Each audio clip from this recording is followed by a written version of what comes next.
my channel. If you're new here, my name is Alyssa. Today we have got another tutorial or how-to style post, and I'm going to show you how to make tofu ricotta. My goal with these kinds of posts is to give you base recipes that you can keep in your arsenal and use a bunch of different ways.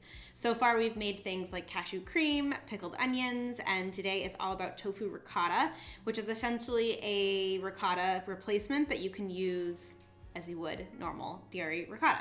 So it's really easy to make, and it just uses a few simple ingredients, and I have a full tutorial on the blog as well if you want to read along, so you can find that linked below. And after I show you how to make the tofu ricotta, I'll also share a few different ways that you can use it. Now before we dive in, don't forget to subscribe if you are new around here. I would love for you to join our community. Just tap the red button that is right below this video, and otherwise let's get started. All right, so we are gonna start by adding our tofu into our food processor. Make sure that you're using extra firm or super firm, and if you can't find either of those, check out the blog post because I have tips for using other types as well. Once you have the full block into your food processor, just pop the lid on and pulse it until it's mostly crumbled. And then we'll remove the lid and add the rest of our ingredients, and that includes nutritional yeast for the cheesy flavor, as well as non-dairy milk, any type, just make sure it's unsweetened, some lemon juice, olive oil, garlic. You can either use fresh garlic or garlic powder, as well as Italian seasoning. Pop the lid back on and whiz it up until it is completely smooth. You also want to add salt. I forgot to add salt when I was initially making this, so you're seeing here that I'm adding a generous pinch of salt. This definitely needs some salt, so add as much as you feel like it needs to taste like ricotta. For me, that was like 2 pinches. And then I recommend tasting it. I mean, it's not gonna be amazing straight out of the food processor, but it will obviously be going with other ingredients like tomato and everything like that. So you're really just checking for salt content and spice content. So if you need to adjust, feel free to do that. And then you can just store it in a sealed container or use it right away. If you are ready to use it right away, I want to share a few really delicious recipes that I love. The first being my vegan zucchini lasagna. And all of these recipes will be linked down below.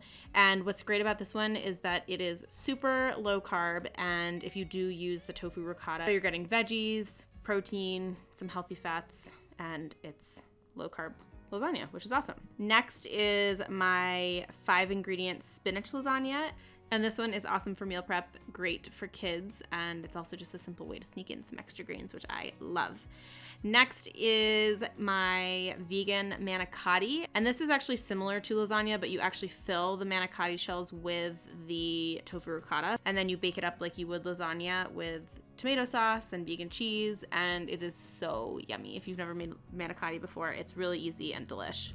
And then lastly, as an example of ways to use this delicious vegan ricotta, is with the recipe that I shared earlier this week, my lasagna roll-ups, and I actually used this tofu ricotta in that recipe, and it is so, so good. I loved making it, and I really enjoyed eating it too. So if you guys are interested in like a fun twist on lasagna roll-ups are awesome. They are so easy to make, totally kid-friendly, and also like really fun to eat. So highly recommend. But again, you could basically can just use this as a one-to-one substitute for regular ricotta. Can't go wrong with ways to use it, and I hope it becomes a staple in your plant-based kitchen. And there you have it, my friends. That is how to make tofu ricotta. As you can see, it is crazy simple to make, and I have used this a million different ways.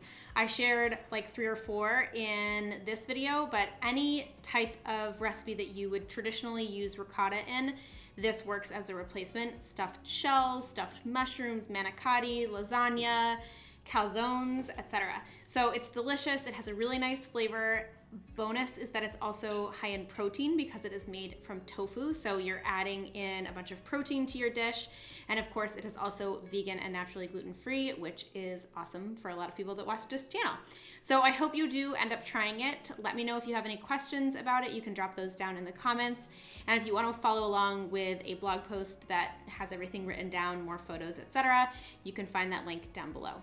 If you did enjoy this video, please give it a thumbs up. And if there are any other kind of recipes that you're interested in learning how to make, let me know in the comments. I'm always trying to get more ideas from you guys. So let me know if you have any ideas down below. I just want to thank you for taking some time out of your day to join me here on YouTube. Don't forget to subscribe before you go. It's super easy. Just tap the red button that's right below this video, and I will see you in the next one. Bye.